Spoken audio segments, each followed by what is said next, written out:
অবরুদ্ধ গাজায় নারকীয় তাণ্ডব চালাচ্ছে ইসরায়েল। একদিনে আরও শতাধিক ফিলিস্তিনিকে হত্যা করেছে দখলদাররা। গাজা সিটি, রাফা, খান ইউনিসে ভয়াবহ বিমান হামলা অব্যাহত করেছে আইডিএফ। বর্বর এই আগ্রাসনে ট্রাম্পের পূর্ণ সমর্থন আছে বলে জানিয়েছে হোয়াইট হাউস। এদিকে হামলার বিরোধিতা করে খোদ ইসরায়েলেই নেতানিয়াহু বিরোধী বিক্ষোভে নেমেছে হাজারো মানুষ।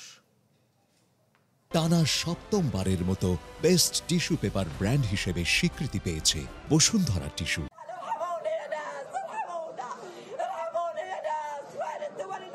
খান ইউনিস, রাফা কিংবা বেইতলাহিয়া, ইসরায়েলি হামলায় মৃত্যুপুরী পুরো গাজা।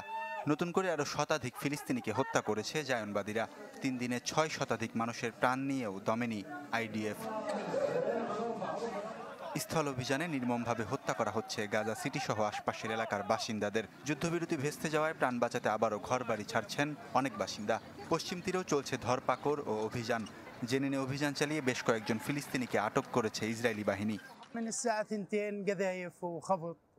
রাতভর ইসরায়েলি সেনাদের হামলায় কেউ ঘুমাতে পারছে না, অনেকেই হত্যা করছে, ধরে নিয়ে যাচ্ছে, নিজ বাড়িঘর ছেড়ে চলে যাওয়ার নির্দেশ দিচ্ছে। জুমার দিনেও আল আকসায় প্রবেশ করতে দেয়া হয়নি বহু ফিলিস্তিনিকে। অনুমতিপত্র থাকলেও বের করে দেয়া হয় তাদের। আমার সাথে সব নথিপত্র থাকলেও আমাকে জোরপূর্বক ফেরত পাঠানো হয়। কারণ হিসেবে বলা হয়, সামাজিক যোগাযোগ মাধ্যমে ইসরায়েলি বাহিনীর বিরোধিতা করেছি আমি।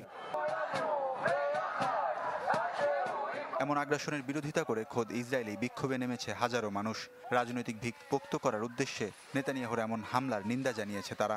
আইডিএফের অভিযানের বিরোধিতায় বিক্ষোভে নেমেছে বাংলাদেশ সহ বিভিন্ন দেশের মুসলিমরা। ফিলিস্তিনের অত্যাচারের বিরুদ্ধে, ফিলিস্তিনের ছেলে মেয়েদের, বাচ্চাদের, বৃদ্ধদের যে অত্যাচার করছে ইসরায়েলি, তার বিপক্ষে আমরা প্রতিবাদ জানার জন্য এই পতাকা করেছি। আমাদের ওনাদের কাছে একটাই দাবি, যাতে ফিলিস্তিনের যে হত্যাকাণ্ড, যে নির্মম হত্যাকাণ্ড, এটা যাতে বন্ধ করা হোক, এটা জোর দাবি জানাচ্ছি আমরা জাতিসংঘের কাছে।